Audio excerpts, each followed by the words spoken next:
नमस्कार, मैं मृदुला श्रीवास्तव सी न्यूज भारत में आपका स्वागत करती हूं। वक्त हो गया है न्यूज बुलेटिन का।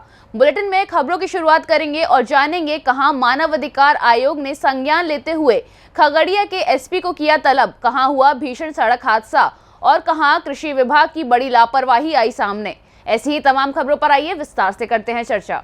आजमगढ़ के थाना जहानागंज के सुबी गांव में हत्या का प्रयास करने वाले 2 आरोपियों को पुलिस ने गिरफ्तार कर जेल भेज दिया है। आजमगढ़ से सी न्यूज संवाददाता सीबी भास्कर की रिपोर्ट। बदायूं राष्ट्रीय सूचना अधिकार दिवस के अवसर पर जन दृष्टि व्यवस्था सुधार मिशन के तत्वाधान में जनपद के प्रमुख सूचना कार्यकर्ता मालवीय आवास गृह पर अध्यक्ष संस्थापक हरि प्रताप सिंह राठौर एडवोकेट के नेतृत्व में एकत्र हुए। सर्वप्रथम राष्ट्र राग रघुपति राघव राजा राम का कीर्तन कर सूचना कानून को दुर्बल बनाने वाले तत्वों को सद्बुद्धि प्रदान करने हेतु प्रार्थना की गई। तत्पश्चात समस्त सूचना कार्यकर्ताओं ने 5-5 आवेदन तैयार कर विभिन्न विभागों को प्रेषित किया। बदायूं से सी न्यूज संवाददाता आकाश की रिपोर्ट। बेमेतरा में साजा थाना क्षेत्र के अंतर्गत आने वाले घोटवानी रेगा बोर्ड बीच मोटरसाइकिल दुर्घटना। बता दें कि बाइक सवार साजा की ओर से आ रहा था, जो पेड़ में जाकर टकराया और सड़क किनारे गिरा, जिससे बाइक सवार भुवनेश्वर यादव गडुआ के चेहरे में गंभीर चोट आई। बेमेतरा से सी न्यूज संवाददाता संजू जैन की रिपोर्ट। बरौनी कटिहार रेलखंड पर समस्तीपुर कटिहार पैसेंजर ट्रेन में एक आरोपित चोर को रेल यात्रियों द्वारा चलती ट्रेन की खिड़की पर लटकाकर 6 किलोमीटर दूर तक ले जाए जाने का मामला अब तूल पकड़ चुका है। मामले में अब बिहार मानवाधिकार आयोग ने संज्ञान लेते हुए खगड़िया के एसपी को तलब किया है। कटिहार रेलखंड पर समस्तीपुर कटिहार पैसेंजर ट्रेन में एक व्यक्ति पर चोरी करने का एलिगेशन लगा, जिसमें यात्रियों की सजगता के कारण उक्त आरोपित चोर को पकड़ा गया। लेकिन उसकी बदकिस्मती ये रहा होगा कि जैसे ही वह आरोपित व्यक्ति पकड़ा गया, उसके बाद में वह ट्रेन स्पीड पकड़ ली। उस पीरियड में हुआ क्या कि अब यात्री उसको छोड़ भी नहीं सकते थे, क्योंकि अगर छोड़ देते हैं तो उस आरोपित चोर की जान चली जाती है।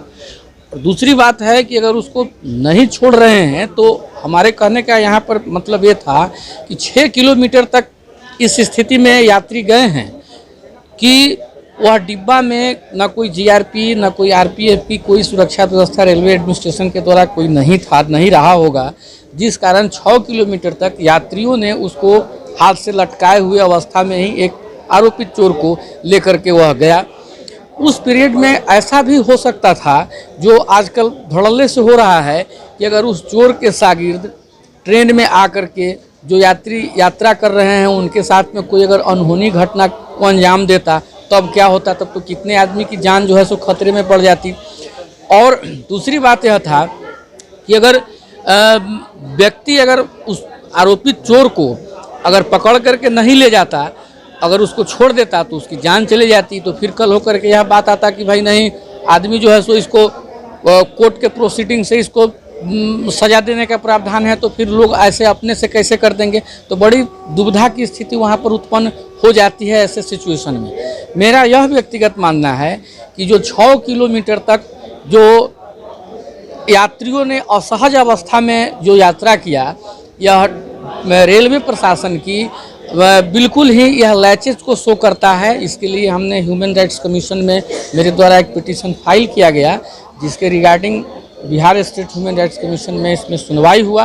और सुनवाई होने के बाद में इसमें बेगूसराय और खगड़िया के दोनों जिले के पुलिस अधीक्षक से जवाब की मांग किया गया है ह्यूमन राइट्स कमीशन के द्वारा।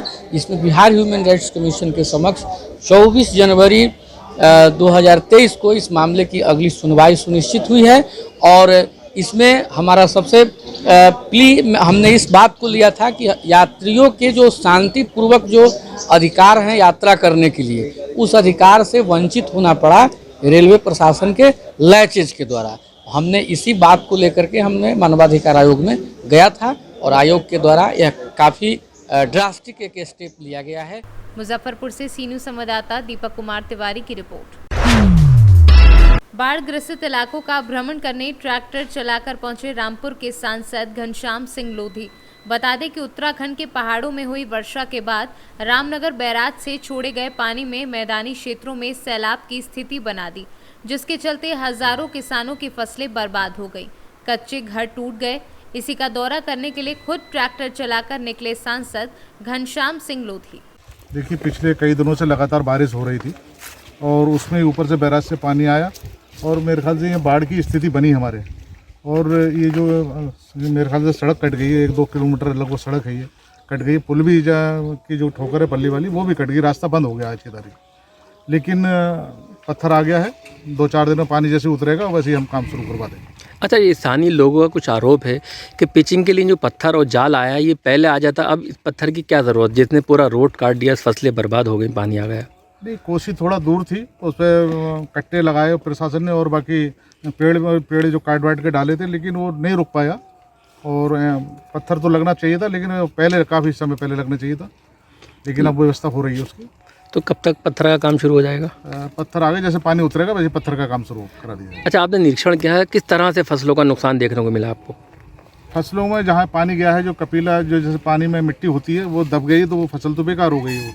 और जहाँ पानी भर गया है वहाँ जो सरबती धान या कच्चा धान होता है ना, वो जैसे गिर गया है तो उसमें भी नुकसान है। तो आपकी सरकार की ओर से क्या मुआवजे का प्रावधान रहेगा? नहीं, अब डीएम और एसपी वगैरह मतलब सब लोग प्रशासन से देख रहे हैं, इस चीज़ को मॉनिटरिंग हो रही है और कहाँ कहाँ नुकसान हुआ है।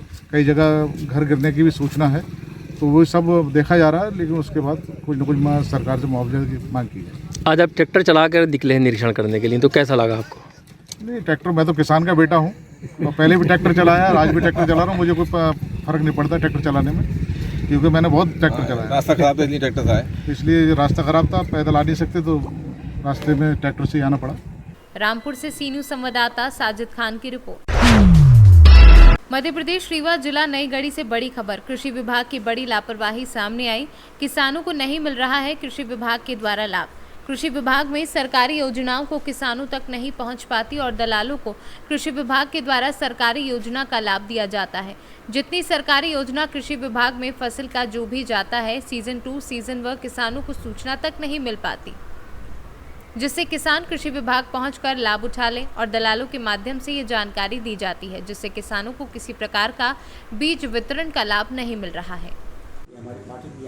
हमारे साथ किस बात के अभी जो प्रेजेंट में प्रभार पाए हैं, उनसे बात करना। क्या नाम है आपका? मेरा नाम शकील अंसारी है। शकील जी, जिस तरीके से मैं भी एक किसान हूँ, लोगों का कहना कि कहीं भी किसी तरीके से किसानों को जानकारी नहीं जाती है कि आपके यहाँ कब बीज आता है, कब बढ़ता है, कब नहीं बढ़ता। इसके बारे में क्या कहेंगे आप? सर, पिछले 4 दिनों से यहाँ पर 96 रुपये पर केजी सरसों प्रभा 1 PM 25 नामक किस्म का वितरण चालू है और कम से कम 50 से ज़्यादा 50 किसान जो है इस कृषि वितरण बीज वितरण का लाभ पा चुके हैं। अभी भी वितरण का कार्य जो है चालू है। 9 कुंटल 95 किलोग्राम सरसों का बीज आया है। अच्छा बताइए कि आप किसानों को सूचना कैसे देते हैं, किस प्रकार सूचना देते हैं आप? मोबाइल के माध्यम से देते हैं। क्या हर किसान का मोबाइल नंबर आपके पास फीड है? सरपंच को फ़ोन लगा देते हैं तो वो सारे। क्या हर सरपंच हर किसान से जुड़ा हुआ है, जाके बताता है क्या वो? बिल्कुल बताते हैं। इसके अलावा हमारे पास किसान मित्र जो पुराने हैं उनका भी तो मोबाइल आपकी जो योजना सरकार की है तो आप सरपंचों तक सीमित है, आप सरपंच को सूचना दे देते हैं, फिर सरपंच क्या काम है किसानों बताए चाहे न बताए, इसके अलावा बहुत सारे किसानों का व्यक्तिगत नंबर भी मेरे पास है, उनको भी सूचित कर दिया जाता है। अभी हमारी बात हीरामण मिश्रा से खुद हो गई है, उन्होंने खुद कहा कि उन्हें कोई जानकारी मिलती है। देखिए, अभी हम नए कर्मचारी हैं, अगस्त में हमारी ज्वाइनिंग हुई है। पिछले 2 महीने से हम लगातार यहाँ कार्य। चलिए ठीक है, क्योंकि ये अधिकारी भी नए हैं, इनकी कहना गलत है, क्योंकि जिनकी इनको जानकारी बता रहे हैं जी। मैं दूसरे अधिकारी से बात करूँगा। पाठक मैडम, क्या नाम है आपका? श्रेया पाठक। श्रेया पाठक जी। श्रेया जी, अभी क्या आपकी ज्वाइनिंग है? जी सर, मेरी भी अभी नहीं ज्वाइनिंग है ना। किस तरीके से आप काम करना चाहेंगे इस विभाग में आप?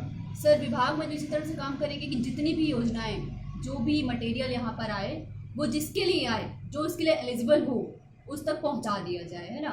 ये नहीं कि दलाल के माध्यम से उस तक पहुंचे, बनियों के माध्यम से उस तक पहुंचे, या हम 96 बेच रहे हैं, हो सकता है दलालों के माध्यम से 150 तक पहुंचे।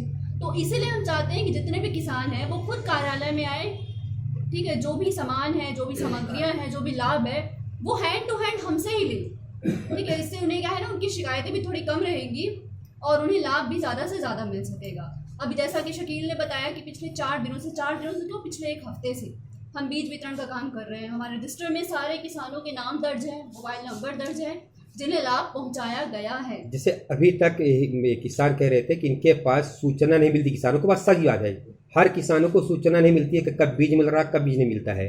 आप नहीं आए हो, आप ठीक करें कि हम इस तरीके से कार्य करेंगे कि किसानों तक सरकार की योजनाओं का लाभ मिलना चाहिए, हम खुद दे सकें, है ना। और हम एक और वो अब ये यही कर सकते हैं, देखिए जिनका हमारे पास नंबर है, जिनसे हमने भेंट की कि कृषि विभाग के द्वारा क्या किसानों को जानकारी दी जाती है कि बीज कब बढ़ता है, बीज कब मिलता है? कोई जानकारी नहीं दी जाती है कृषि विभाग के द्वारा। मिट्टी का परीक्षण, मिट्टी का परीक्षण, अभी यहाँ एक कार्यशाला बनी हुई है, उसमें कई लाख रुपए का खर्च किया गया तहसील के बगल में, लेकिन आज तक वहाँ कोई परीक्षण नहीं हुआ। उसका लाख होता है, ताला बंद होता है, कभी खुलता नहीं है, न के बराबर है।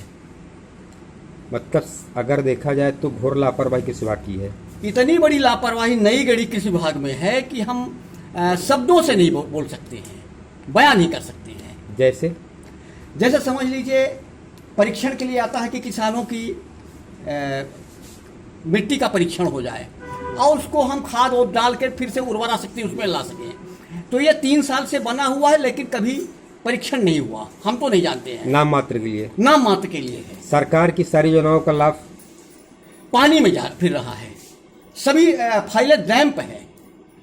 वही 2000 रुपये अभी तो नहीं मिला किसानों को, किसान सम्मान निधि जो मिलता है। मैं किसान सम्मान की बात नहीं कर रहा हूँ, मैं सिर्फ ये बात कर रहा हूँ कि जो योजना सरकार की आती है कृषि विभाग के कर्मचारियों द्वारा किसानों तक पहुँचती या नहीं पहुँचती है? नहीं पहुँचती है, इसमें कोई संशय की बात नहीं है। कारण क्या? रीवा से सी न्यूज़ संवाददाता संजय पांडे की रिपोर्ट। फिलहाल के लिए इस न्यूज बुलेटिन में बस इतना ही। देश और दुनिया की तमाम खबरों को जानने के लिए देखते रहिए सी न्यूज भारत। हर खबर आपके साथ, आपके हाथ।